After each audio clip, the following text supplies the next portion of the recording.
Might have to log in. Unmute Since I log in.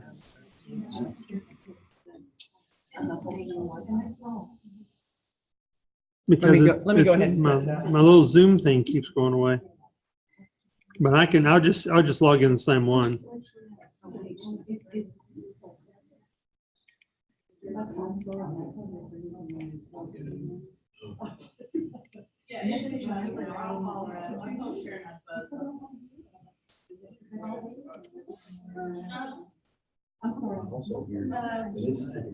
How are you?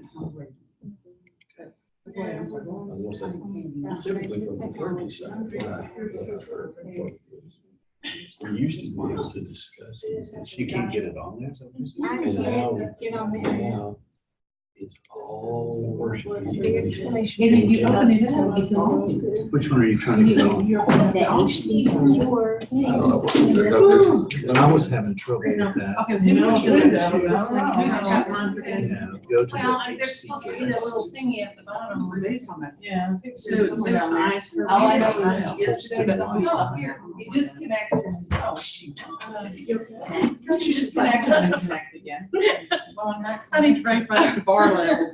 Right, that's why you have to disconnect it. That's the only thing I saw work for somebody. All right, is this all of us? No idea, unless Angela. I'm not really fine. I'm taller than Star. It's, Somebody put it in the the windows. login. I'm not in the network. I had my side for these. No, I'm in the network. Oh, I don't know. That's HC Snap here, what is that? Go to HCS, but I maybe it'll. Well, I don't know. It says it's connected, but when I log on, it says it's not. Can I see if Yep, can you connect, come on, you know what the password is? What the password is? It's Wi-Fi. It's, All lowercase. well, yeah, but I'm not getting to the password. That's the problem right here. I gotta do it. Thanks. Magic touch. Oh, it's open. I Try said this. one day, I don't remember what it was or something. And I just listed, no, it wasn't. Anyway. It's okay. So email and magic. That's good. It's okay, it's all good. Wizard. Yeah, that's right. You're a wizard, Harry. Oh, it says can't. What are you, wizard? So I had to face the perfect. Oh, it was.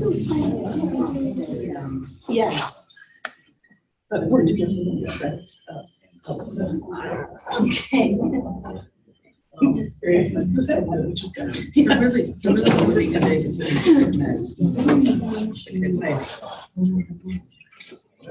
I think I. Okay.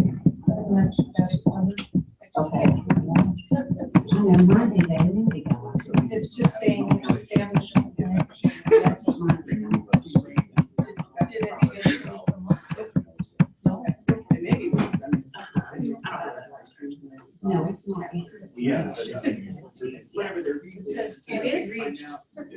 Just remember, you ready for me to start? Thank you. I'm excited to be here. It's exciting to see. It's a lot. I know. Well, we're excited to have Ben here. Everybody else has met Ben. Ben is our trainer for Shelby, and he's the man. He's the man. I've been called worse. All right, so we ready to, who's not connected? Everybody connected?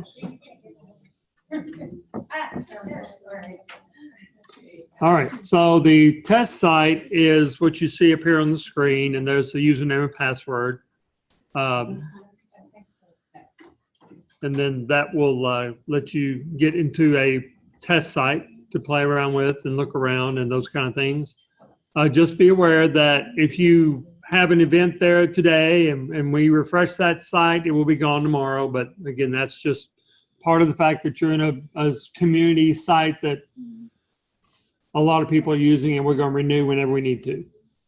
And then at some point in time, when you get your conversion, first run conversion, you will get a site that is strictly yours to play around with and work with. And then we won't mess with that until you go live. So So, there will be something between this and the live site, correct, but we should not build something in that next one and expect it to be there when we. correct.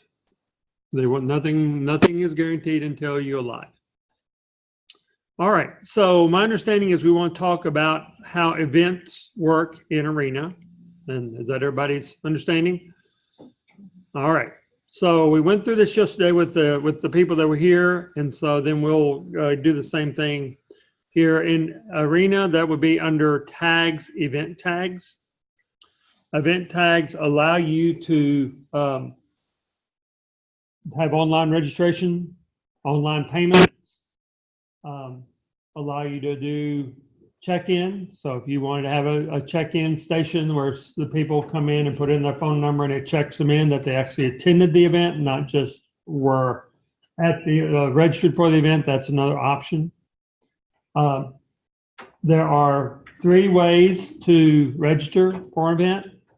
One of them is called RSVP, which is what you're talking about with Resurrection, where all you want to know, this church is bringing this many people, charge each person $10, and they put their credit card in and pay for it all. And all you know is the church is coming and bringing 10 people. Then there's another one called Anonymous, meaning I want to know they're coming because there is a payment involved, but when it comes down to it, I really don't care about who they're bringing. The names are not important to me. So that's what we call anonymous registration.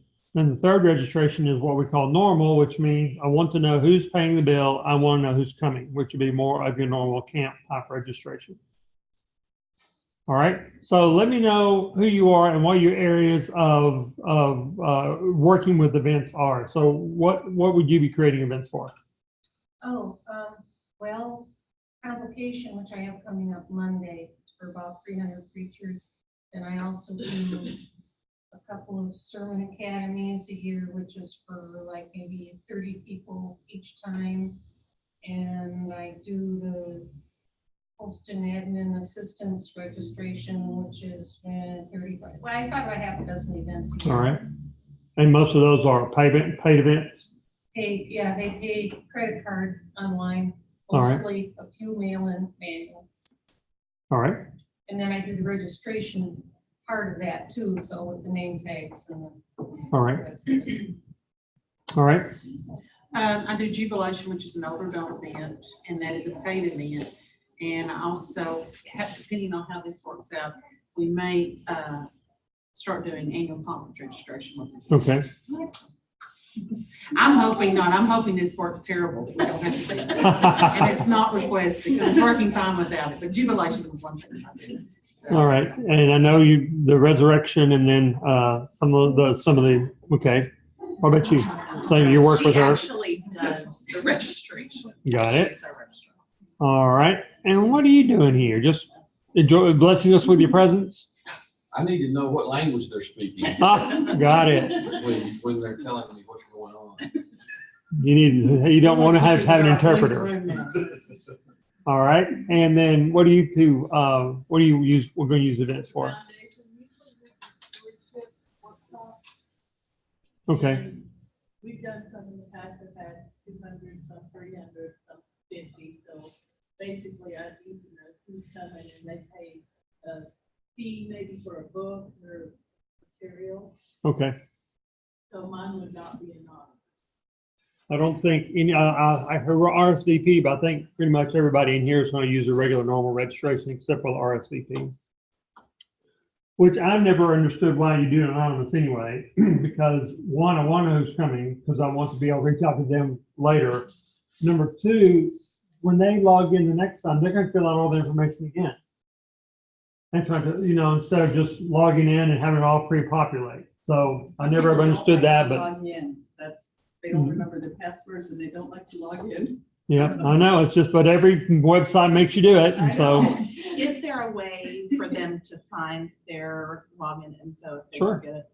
We have a login, found login password on the site. So, all right, let's also go the next step in saying what will happen is the registration will come through the Arena website, external site, but they will be integrated with your Holston site. So however they're currently getting to there on your site, you can click a button and And the magic of the website is just going to go ahead and click right over there into the other, to the arena site, and it's going to be, they're not even going to know that they made a change. So it's, the goal is to make it seamless. All right, next, so event tags allow you to have a hierarchical type options. So you can have youth events and conference events, district events, Jubilee. You have all those different groupings so you can see just your areas. Now, I also heard something about mission trips. Who was talking about mission trips? We do a mission truck. Okay, so mission trips are handled a little bit differently. We know our registration is the same, Okay, so I don't need something. the one thing, let me talk about this because according to the IRS, they are different. Okay. Because and the IRS says they can get charitable contribution credit for their payment for their event, for that mission trip. So if they request that, or if you provide that, then they can actually give them they can take their receipt for that payment and they can actually give it to the IRS for validation. And so in that case, it's and the information that you're tracking for a mission trip is different than just a regular event. So it does have a much more robust mission trip design for that. So you can do it as an event, but just be aware that they may come back. They could possibly come back and say, "Well, I want a statement for this." And then we just. Well, you wouldn't. You would if it was in the mission trip, but you could just give them a printout of their payments for that event too. So just be aware that IRS does handle that differently. Okay, so you can go to tags, event tags in that site, and I'm in a different site because I want to. My event is a little more populated than the one that's in the ATL1 site. And I want to use that because I know what's there. Now you can follow me through the screens, although the data may not be exactly the same. So the event I like to use for demonstration purposes is Bring Your Pet to Church Day. Now, I know my friends in the Catholic Church and they have Bless Your Pet Day. So why not let them come to worship service with you, right? All right, so, I mean, I'd rather sit by my dog than some of the church members I have to deal with. So anyway, we have the option to do view details down here.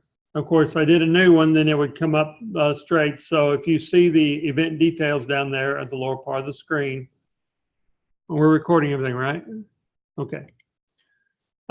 So I go to event details and this shows me all of the details of that event. So it's still turning up there at the top, so it'll pop up in a minute. So I need to go ahead and pull up this site so you can see what it looks like on the website.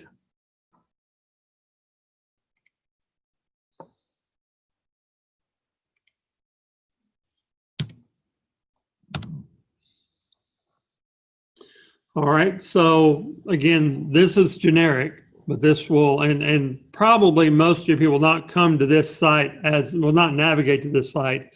They'll only come through a hyperlink, but you can either use our event calendar, our weekly events, or here's the promotion for that event. So you can see the little picture and all that in there. So that's a possibility here. So now when we come over here, here's the picture we're seeing, and here's the title that you see on the web. And then is it active or not? So once that event is finished, you can inactivate it. Again, this is just referring to the structure. Here's your RSVP event option for your resurrection.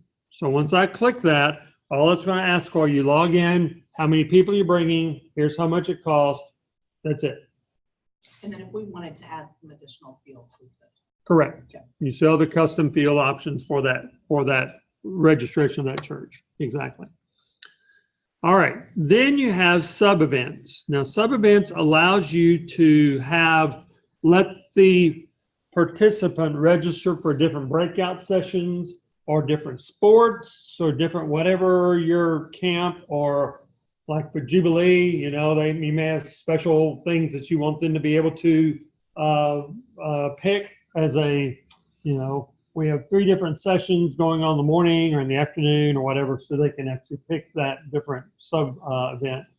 Now that's actually just a child of tag underneath that one. So, but with that check mark, then it looks at it as a sub event. And if it has the same date, date and time, it will not let you pick more than one. It'll gray out once you pick one. So it does have that protection in place. And you can put limits on that. There's you know, how many people can sign up for a sub event and that kind of thing as well. So sub events are a very good part of that, but not required. And then this option says, do they have to pick at least one sub event? Or are we going to say, I'm going to let them register without picking any sub events? All right, then there's a campus feature which you will not be using. Here's the owner of the event. So this will be you or whoever wants to have the option, because later you'll see there's a check mark that says, I want to be notified every time someone registers. And you may think, well, I'm not really want to know for the first 500 people, but once I start getting to my limit of 550, then I'm going to come check that box, because now I want to kind of keep up when that event's getting full. Question then, if you don't opt to get notified after each person, I'm assuming there is a page or location where you can just look and see your total changing? Absolutely. Yep. You'll see that in a minute when we get to past all the setup stuff. So great question. All right, so on the person detail page where you'll see the churches or the individuals, you can subdivide your events by conference events, by district events, by whatever. So that just allows you to subdivide that page, and that's what this drop down here does. There is integration between another resource calendar program, and that's what this resource checkbox means. So here's the start date and time, end date and time, the location, and projected attendance. Projected attendance doesn't mean anything. It's just informational. In a few minutes, I will show you where you go to limit the registrations. All right, so you have the summary here, and that's what shows. I'm going to jump back over here to this other site. If I click find out more, this is where I see the summary. Now, yeah, I just have, 15 words, but this can be as long as you need it to be.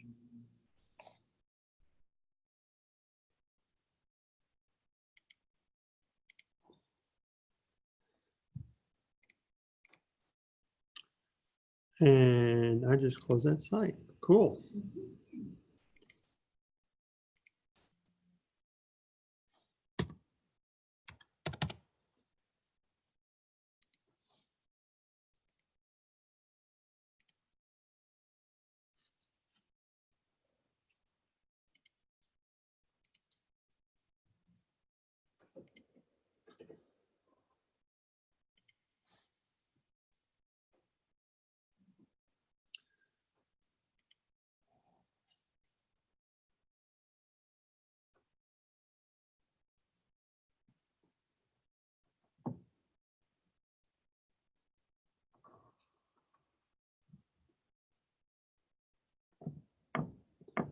I know any jokes?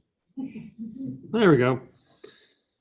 All right, so as I scroll down, then that's where I see the summary. And then I have internal notes, and then I can put in custom fields that relate specific to the event.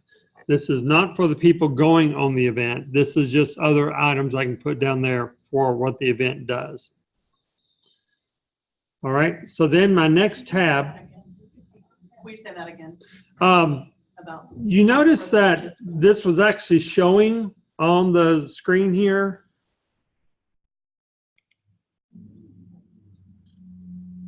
Go back. Well, no, it actually doesn't show here. This is just information that you want to know about the event. It is not the information about the person going on the event. So this is really not very useful for an event. It is for serving tags, other kind of tags, but for events, you wouldn't use it. But see, that's this tab up here called Custom Fields, and it's not really very useful in this scenario. The public calendar details, there's three different ways to show, well, two different ways to show a calendar. One of them is a monthly calendar that I can show like this, and it will show the event, and I can click on the event and register. Or I can actually show a weekly digest type event calendar here. So, you know, if you're doing a lot, then you may want to have, you know, the weekly and the monthly available. Either way, you can register from either one. So in this case, you have the contact information, the visibility, whether it's public or private, and the primary ministry. And then each one of these indicate that you have another website out there with this specific calendar in mind, like each district can have its own calendar.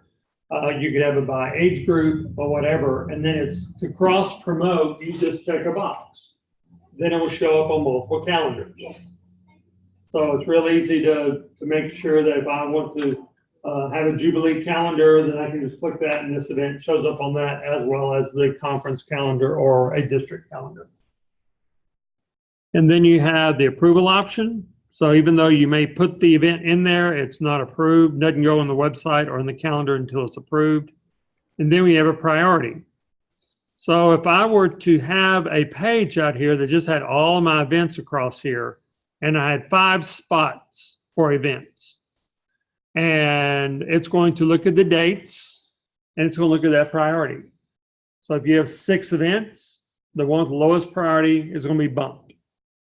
And then whenever one of the upper ones fall off because of the date, then it'll populate the new one. So if you chose to use our promotion tool on your website, then it would be automatic. That's what that priority is for. All right, so we go to the registration tab. And so this start and stop date here controls this little button here. So you determine, I may be promoting something for a while, but I don't actually want them to register until this date, or I want the registration to stop after this certain date. So this little button is controlled by this start and end date here, as well as the registration limit. So whatever I put here in this box, then as soon as it gets to that point, it's going to stop letting people register. And it will say, once they try to register, it'll say it's full.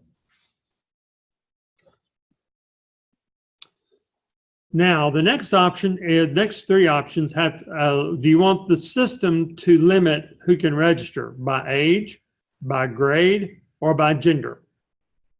So if this is just a girls event, then you can make sure that no guys sign up. Now, again, that would also make sure that a girl could not sign up if she was not marked as a girl, if her record was, the gender was unknown. Same way with grade, and same way with birthday. So those records have to have that information. So there's actually a grade field in the system, and that grade automatically updates once a year, promotes them up so that you can. I remember one of the admins were really adamant about, you know, keeping that up to date. Well, as long as it's in there, you don't have to keep it up to date. Can I ask a question about where it says limit registrations to 100 individuals? Uh-huh. So they'll be they'll be registering by groups. So is that group number, or is that going to? No, it's the number that are coming as a RSVP. Will be the total number. Count the tickets. All right, and then do I want a parent to be able to register more than 1 child at a time? So if I leave this 0, it will let them do up to 10, but this will have to be checked. So it means they pay once, they register once, all that kind of thing. If for some reason you want them to be able to register, each one separately, then you could uncheck that. All right, here's your anonymous option. So if I check this, then they would not be required to create a login, create an account, or to log in before they register for the event. Now, you would still know who the person is who registered because you'll need to know because they're paying money. But you won't know who is actually coming to the event. You just know that anonymous is coming. All right, so once I click register for this event, I have a field for instructions and description. And that's the two fields that you see here. So here, the field that you saw on the main screen of it, that's gonna be what anybody can see. And even here, once you click register, they've not had to log in yet. So anybody in the world could be reading this. But once I come down and click start, it pulls up the login. So this is a screen. I can forget my login. If I forgot my password, or I can register for a new account if I've never been to the system before. Okay, I have a question. So say First United Methodist Maryville wants to register for Resurrection. Mm-hmm. Is there already a pre-existing login for First UMC Maryville, or can the youth worker make one for this? In most cases, there will already be one because you're going to be trying to encourage those churches to use the site. They can pay their remittance. They're going to be filling out forms. So each church will have its own login.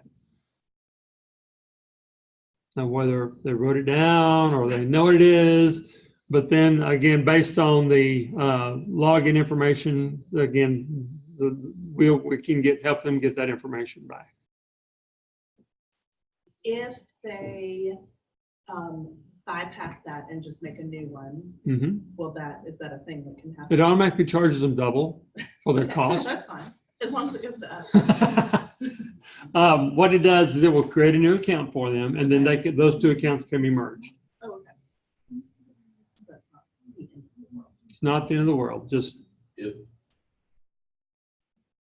If you are trying to register First Maryville's youth group, you log in as First Maryville, what's going to be pre-populated, the church information. which may or may not be what the youth group needs. But then at that point, the youth minister could override that if he needed to. Okay. Because what we have is, I can't see it here. I'll go ahead and show this to you. There is a name for the person who is signing up for, going online and registering. That's called a registration. But the person actually going on the trip is called a registrant.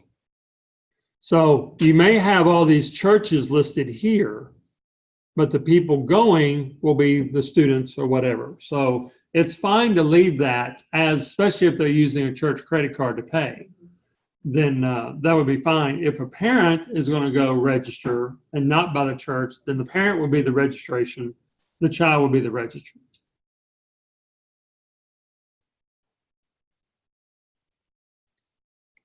Is this a nightmare for you, Sandy?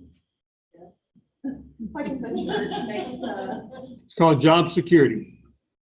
if a youth group registers and has its own login, or they log in and change the information to reflect the youth information, will that change the? Change. It's like our churches are in there with church address. And we don't want to change the main address.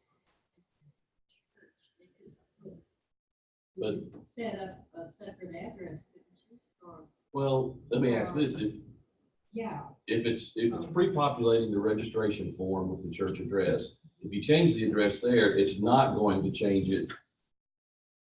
Well, you probably would limit it where they couldn't change at that point. Yeah, that's what we want to do. And we can set up another field for For whatever we. yeah, Okay. whatever the event is, so-and-so Okay. address. So you see it's going to bring up my information when I click login here. So this is me as the registration. But then if I'm not the one going, I would just click either select a family member. So I can pick either my wife or my child to go.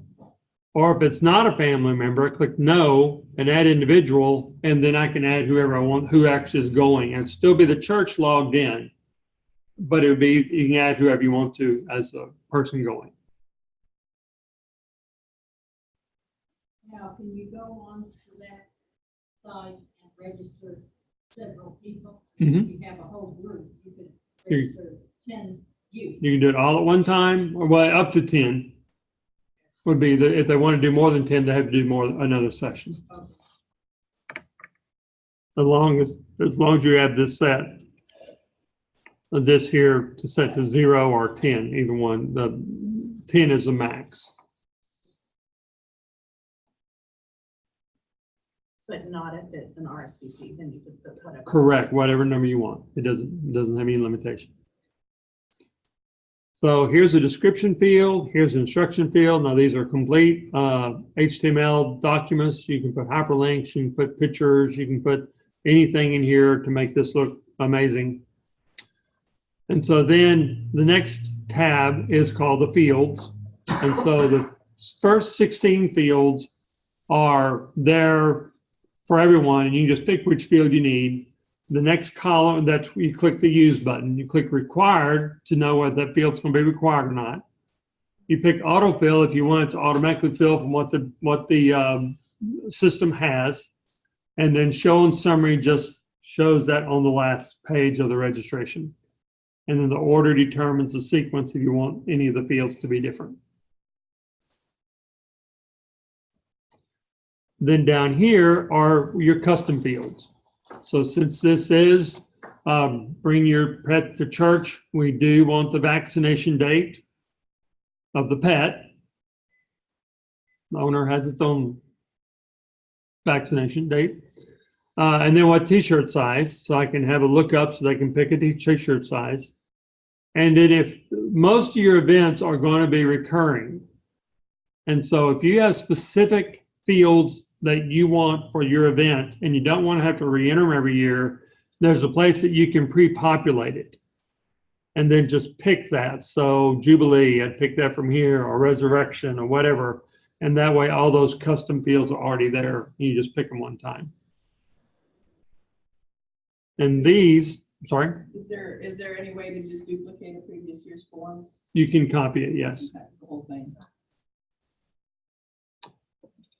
Now, what you see here's all the regular fields, here's vaccination date and t-shirt size. And then the church one just has some generic radio option, text, and date. I'm not sure why my date is all, crunched up there. But if I put something in there, I'm sure it'll be fine. Well, no, it wasn't. Little teeny tiny date in there.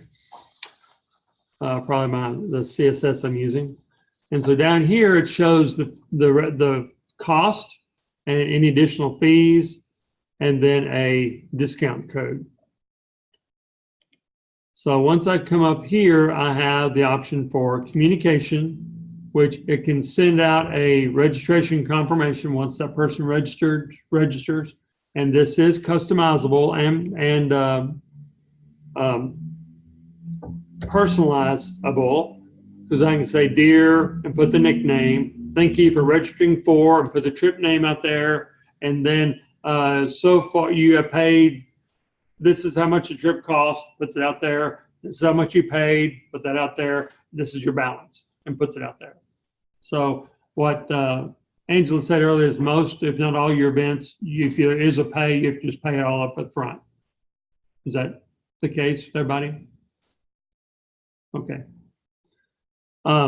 And so this is an email that goes out at confirmation once registered, and then you have up to 2 reminder emails. So that go out automatically so many days in front of the event.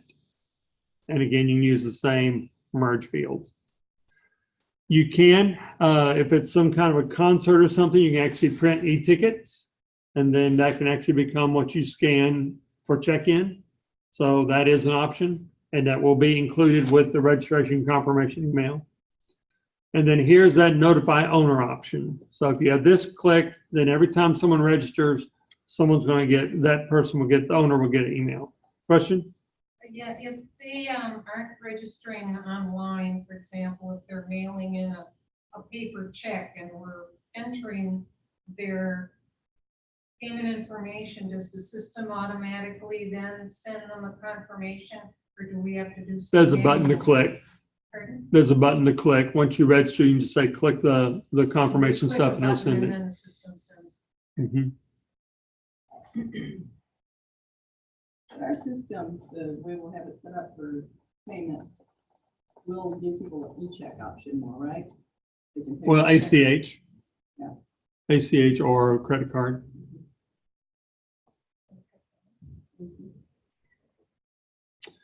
All right, payments and fees. So pretty much what you're going to do is you're going to put the total cost in one line across here, and you're going to put the due date in the past. And that means that everything is required for them to pay. They have to pay everything up front. And they can't register without paying. Now, if you want them to register and then give you a check later, or they can pay, then this due date could be in the future. And then that fee would be optional. So it's up to you how you want to do that. But the due date controls when something is due. So you could say, well, it's going to be a little bit more expensive, so I'm going to let them go ahead and put a deposit down that's required, and then they have to pay the rest by a certain amount. So here on the site, you can come back to this option here, this My Registrations. This is where I would go to make additional payments on the event. Can you set that up for just one person, or is it set up for everybody for delayed payments? It's set up for everybody. So if one person just calls and says, I really want to come, but I can't pay you either till I get there or till next week, you can't. Not, they still, you just have to manually enter them. And for resurrection, there are 3 different pay, early bird, regular, and late. Is there a way to specify? We have to go in manually. Maybe. Yep, it's built in for early bird. It's built in for group discount, and then you can have just off the wall discount codes. So when they go in the early bird time period, will it automatically give them a discount, or will they have to? Now, the thing you could do is you could have a discount code built in for those exceptions and just have the system let it think there's no cost, and then when they get ready to pay, take that discount code off and then put in the payment. But that's a little harder to deal with. So under payments and fees, here's where I had the additional fees. So if I have a book, or if it's a trip and I have an additional trip that's an additional option, then I can put that in as an additional fee that they can pick if they want to do it, and we'll bring in additional charges if you want it to.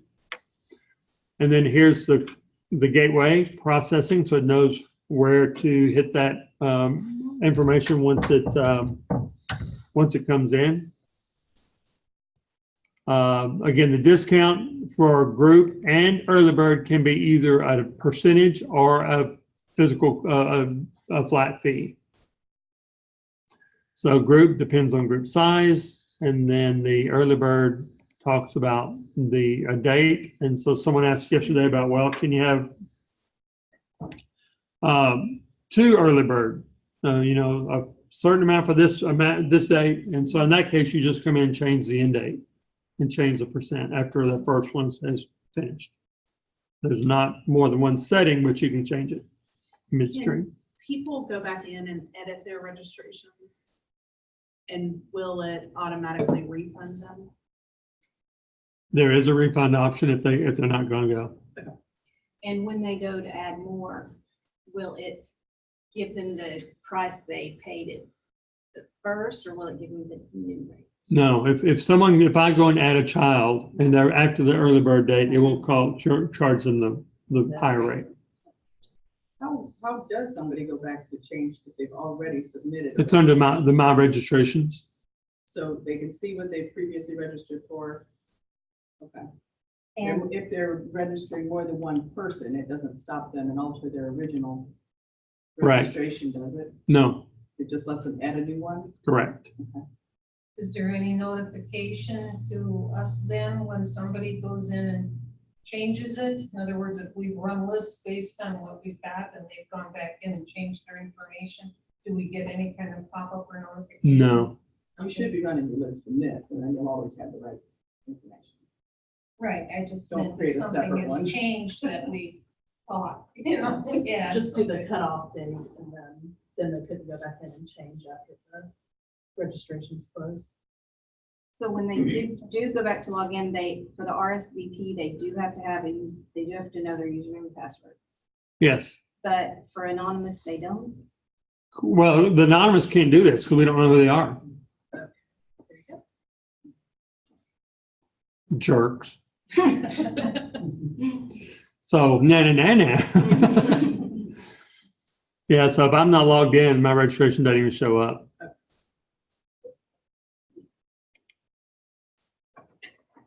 Log in next time. All right, so there's your discount options. And then advanced just allows you to rename some of the fields. So if this is a camp or something, instead of saying discount code, you may call it scholarship. And instead of if it was a like resurrection, instead of saying individual, you may want to say church. So you're able to just change those labels on the field to match whatever you need for the event.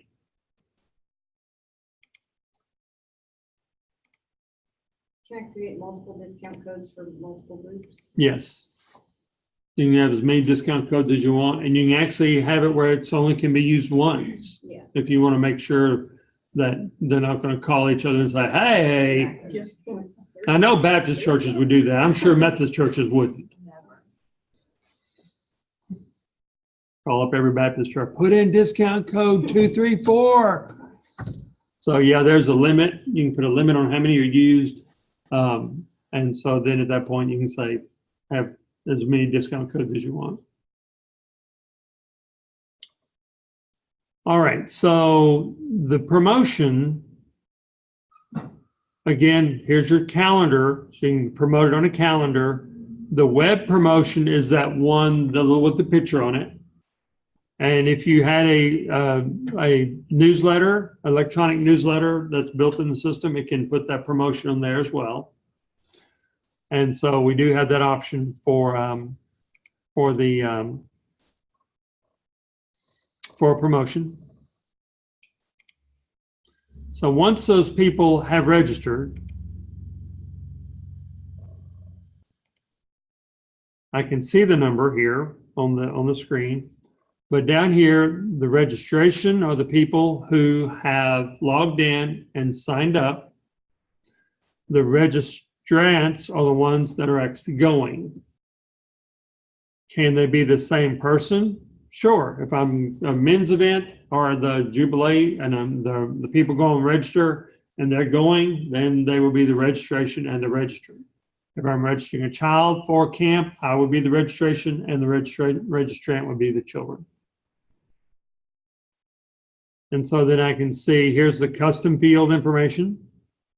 So here's their t-shirt size, here's the vaccination date, and I can export all this to Excel if I want to export it. But again, just make sure, and a good point that Donna made, is that, you don't want to print out a spreadsheet of this, let that be your sole source of where you're going, because now when someone registers for the event again, you won't have them on there. So this, I'm using Excel is fantastic. Just make sure that you let the source be the system, and then use Excel to get reports or whatever. But make sure that Excel, that the system is your primary. And you can customize that screen to put whatever fields you want on there. It also always put your custom dates on the custom fields on here. Most of the columns are going to be standard. So if I put the number. The number is going to be over here on the event itself, where I see the number of people that are coming. So if we want to export, church names and the number attending, Yeah, that would be over here on the registrations, okay. because that shows how many of the registrants are there.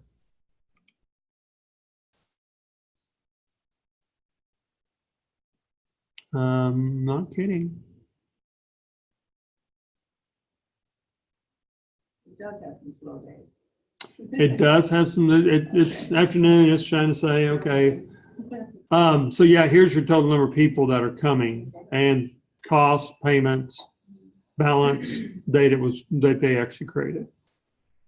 So now I can email, if I want to create mailing labels for all these people, I can do that through Word.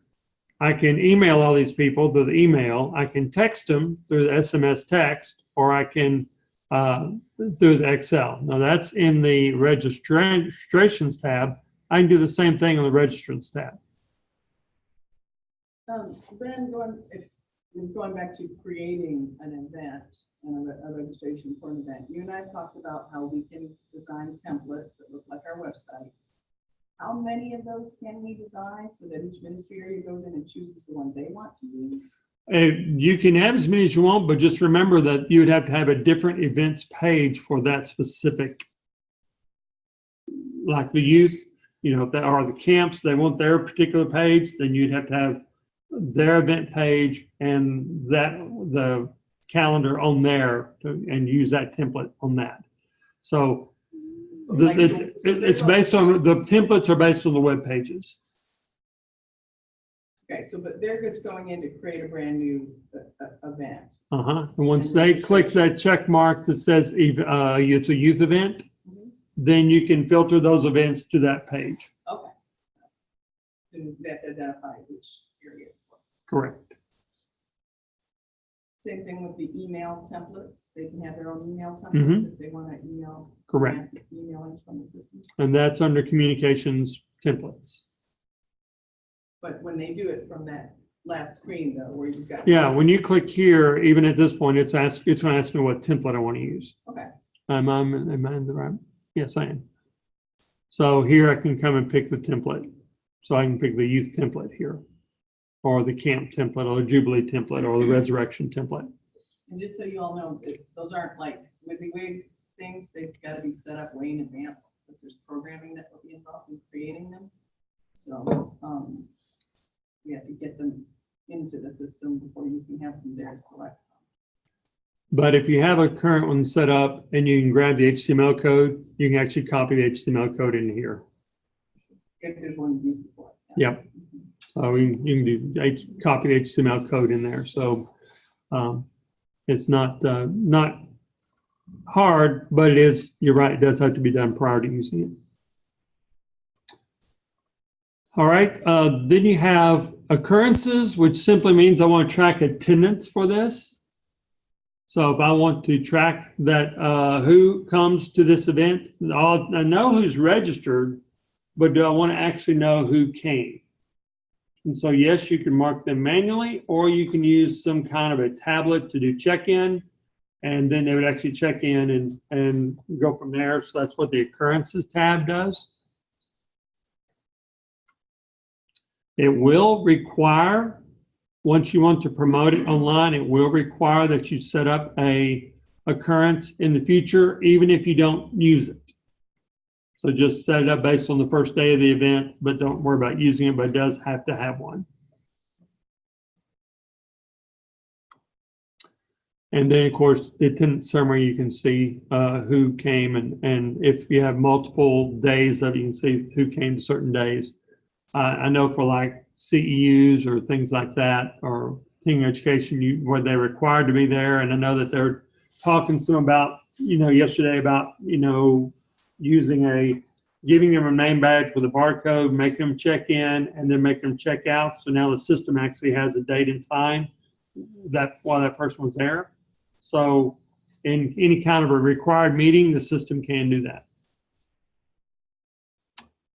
The transaction tab is where you see every transaction. This transaction could be online or it can be manual. So you see sometimes it's check, sometimes it's e-check, sometimes a gift card, depending on what your options are. So whether this payment was made online or manual, the system tracks it here.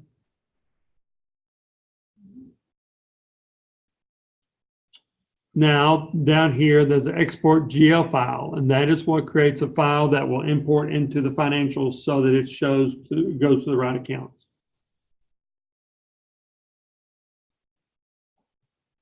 That'll help make Kathy's life easier. Yep. So you'd use these filters and just say, okay, these ones from today, I've already posted the ones from yesterday, come down and post that way. You want to try to make it match the bank statement as much as how it hits the bank as much as possible. But what happens is once someone pays, it's going to show here immediately. If you are registering, needing to pay for somebody who is need to apply a payment to someone manually, but they've already registered online, I can just go to that person. Let's see, here's someone, total payments. Let's go to Don. And I get an error. Why do I get an error? Registration steps. I have everything selected on that. Even is required. All right, let's try another one. Same, for some reason it's giving me a problem. Registered too early, 2009. Exactly. Let's try total payments. Yeah, for some reason my system, this event has been around a long time, so it's fussing. But what would happen is have a payments tab, and you click on that, and it would let you apply that payment to whoever the registrant is. So if you have more than one child, then you could put the amount in there and then pick the children that are supposed to be, or the registrant that are supposed to be given credit to, and they'll post it to their record. If we're in, is there a separate registration tab or whatever for us, for admin registration for us, and then for them, will we go through the same? You can go the same issue, and then you put a discount code in your record you have to pay. No, but if we're registering, if we get them in the mail and we need to. Oh, no. You'll do that from here internally. You won't go to the external website. You'll just come over here to the registration tab and do new down here at the bottom. Okay. Let's see, but let me just add somebody new here without throwing an error. All right, so let's say that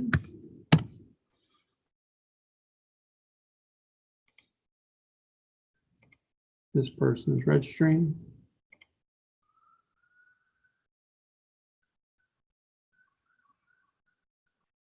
All right, so they're now here.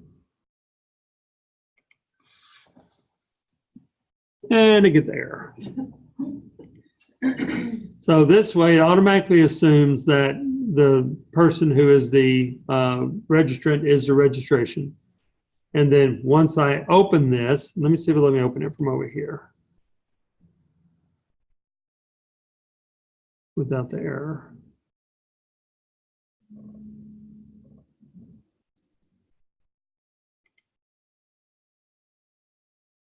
Ha, I win.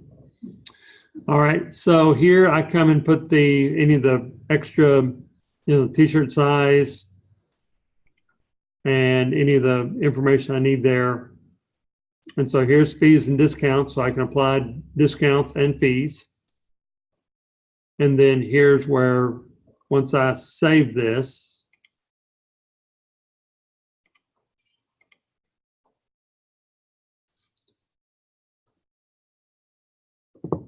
then it gives me the payment option. This is where I come in and apply payment.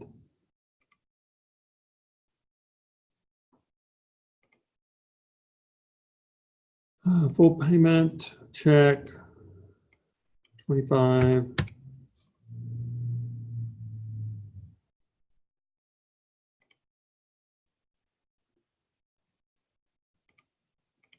So if you hit the post transaction, And that takes it to the general ledger side. No, it just saves, it just applies it at that point. You still have to do the transaction. You still have to move that over. So for any event, then the export GL file, if you hit that, does that just automatically go to Kathy? Or is that, What it does, it pulls up a file where you put in the account number and you click save or export, and it will create a file that will then show up in our general ledger. Here's your, you put the email address in there, send it, and then it will send any email, that email communication to her. and when you added that person internally, it was a person that was already in the system, Mm-hmm. and you add somebody that's not in the system. Yes. So let's go back up here to, again, with correct rights. Mhm. So if I click add again here and I can't find that person,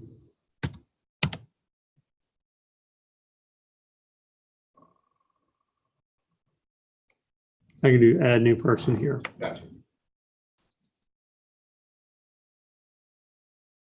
So Ben, I'm wondering about, I've showed you the officers and leaders form that churches complete online, and right now it automatically creates a login for every person that's on that account.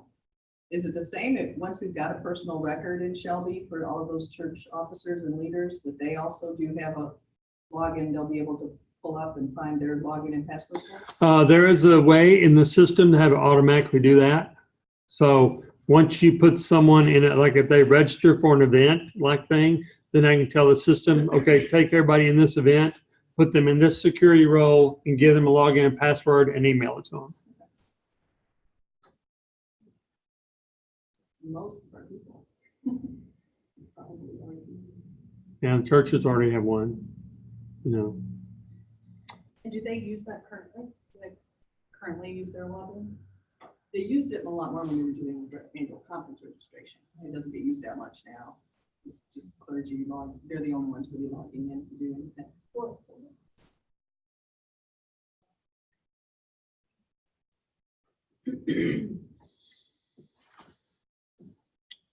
All right, so that kind of covers events, and you've been asking questions all along.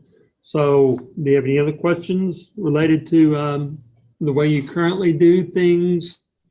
I see a volunteers tab over there. Uh-huh.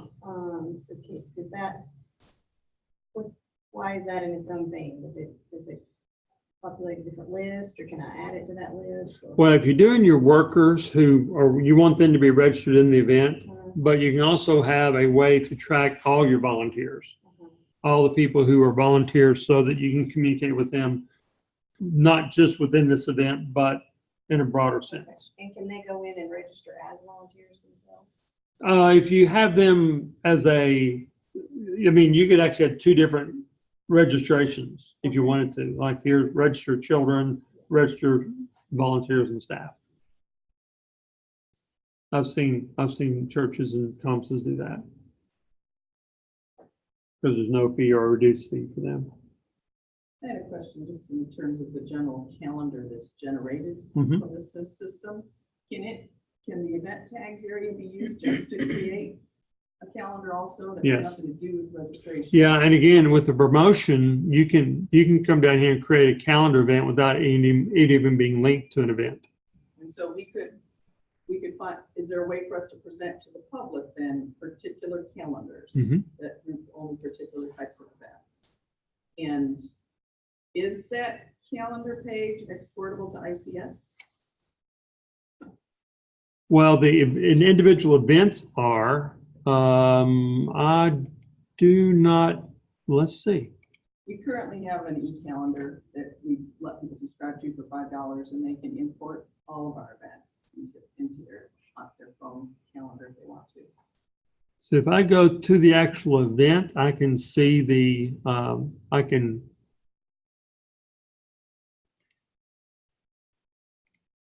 I can do that here, but I do not. I know we have some RSS subscribe options. And you can do that with events. So that might be more what you're talking about, but there's no way to do the entire calendar at one shot. You pretty much have to pick the events that you want to put on your calendar. One at a time.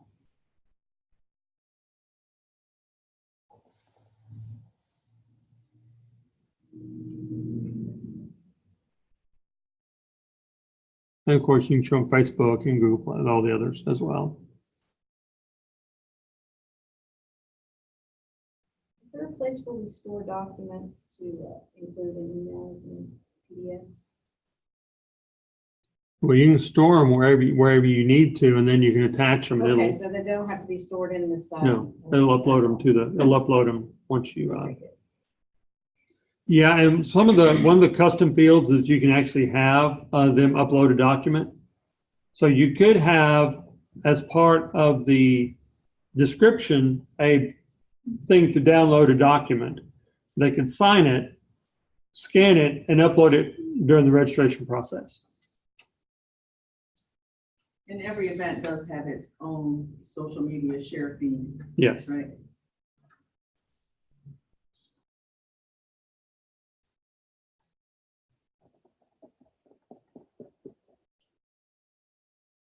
And once you share your document, we store it on our server at that point.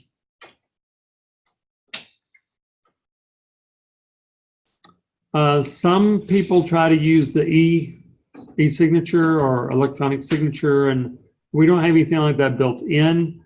Again, you can just put a check mark that says I verify whatever by checking this box, whatever, then they check it. So, but there's not a VeriSign or any kind of if you need that, you can put a link at the bottom of it and just say, please click this to do VeriSign.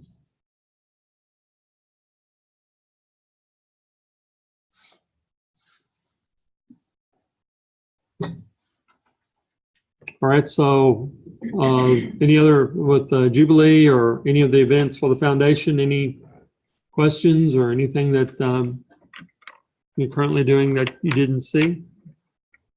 Y'all are going to be easier than these guys, I think.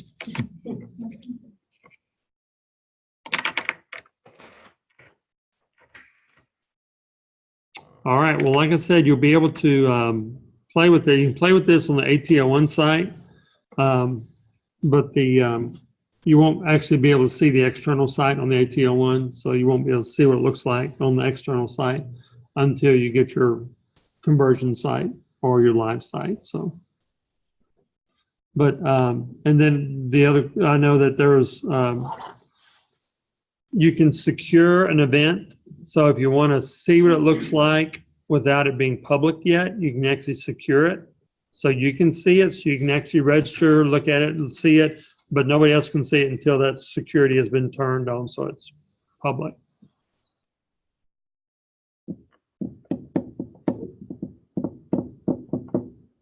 All right, anything else?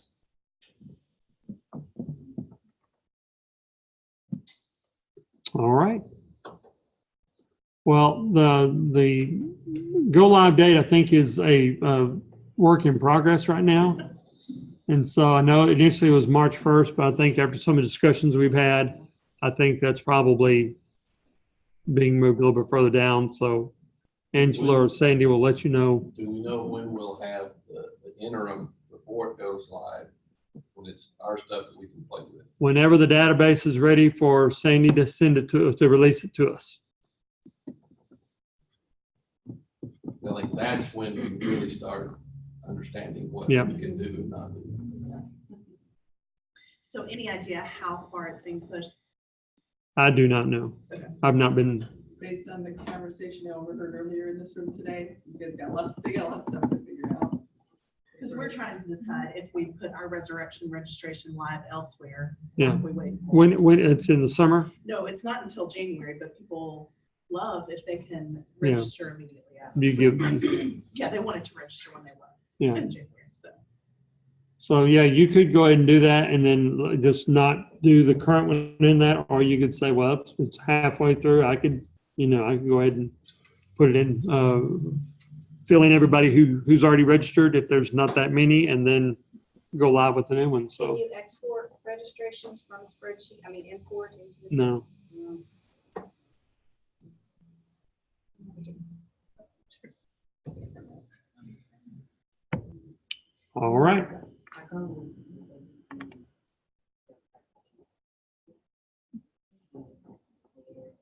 That's just when people register the door, it was put there in like an Excel and then upload it. That's Oh, there will be like an on-site swipe arrangement too, you can swipe credit cards, doors to get more information on that. It's a swipe, is how it works for sure.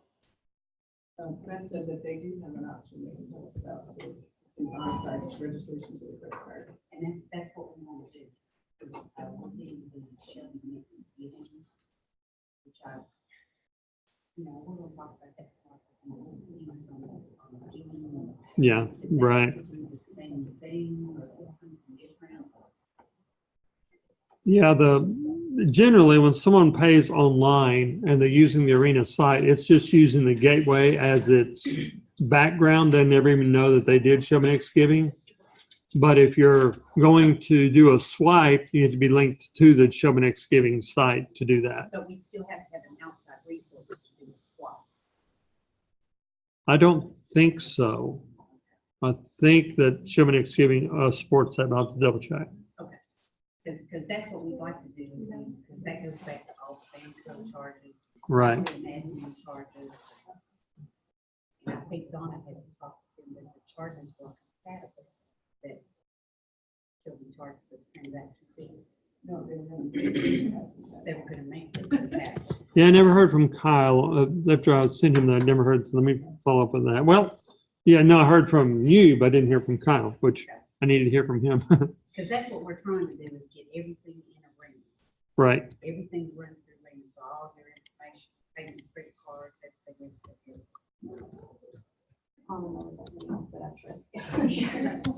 Well, so that we don't have outside.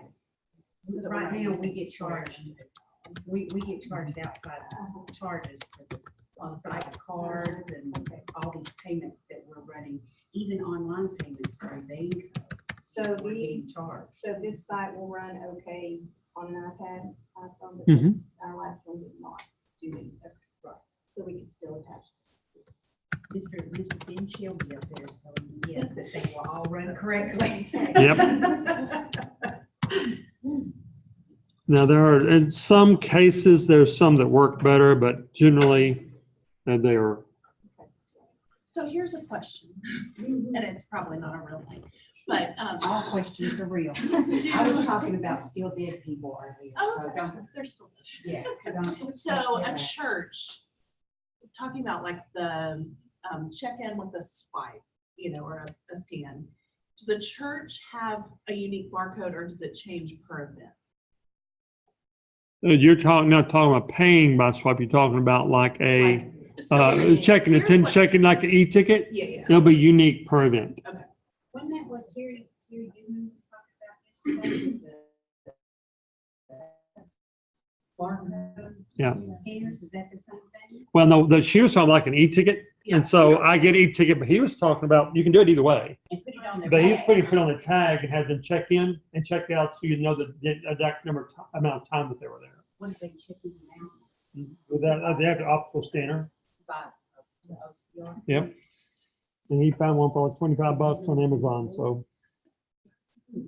So we could share that and make it to you? Yeah. I was wondering if, like, I'm thinking about registrations at the door, if a church already, like, if they just had a code, a barcode that was theirs, and then when they come to register at the door, they haven't pre-registered, if they just swipe that, then everything would pre-populate, but that. No, in that case, it would still recognize who they are, but Okay. since they're not in that event, it won't let them check in. But it would, you then could like add payment and that kind of stuff. Well, they'd still have to go and register for the event. Okay. The way check-in is saying is that I'm not gonna let them check in unless they're registered for this event. Right. So yes, I know who you are, but no, you can't get the door. Got a little. But could you conceivably get a list of people that came and need to be billed later?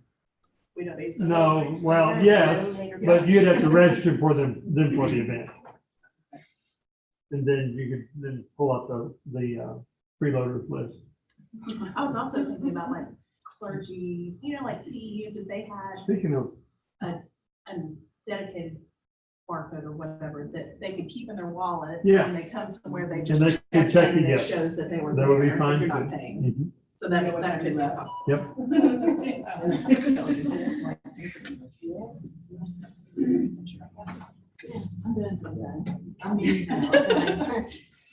I'm like, thank you very much. You're welcome. I think I've had enough.